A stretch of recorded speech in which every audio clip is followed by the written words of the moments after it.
homicide trial of Eric Sackett continues today, with the defense bringing their final witnesses to the stand.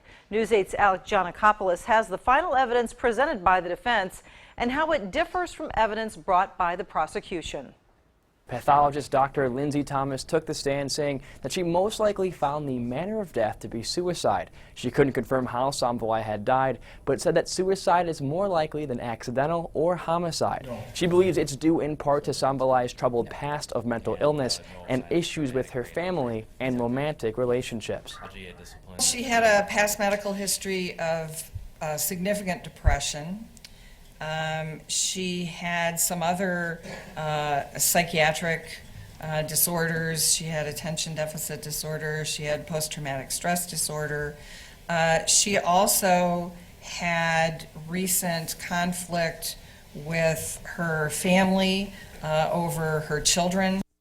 This contradicts with what Mayo Clinic Health System pathologist told prosecutors last week. Dr. Ross Reichert told the court last Wednesday that he believes the manner of death to be from homicidal violence. Reichert said because Samvalai had no prior illnesses and no means to get to the location with how her body was found with ropes and cement blocks tied to her. Reichert believes Samvalai's death was a homicide.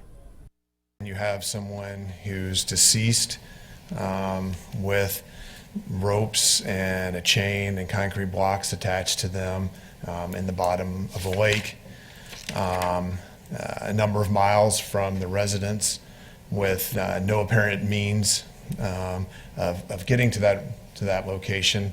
A key difference between both pathologists is how likely Samvalai would have been able to transport herself to Runghala Lake without evidence of a car to get there or her shoes. The prosecution was asked why marks were found on Samvalai if she were to carry 66 pounds of cinder blocks, and the defense pathologist responded that there could have been bruises because of the cinder blocks, but by the time the body was found, they could have been gone.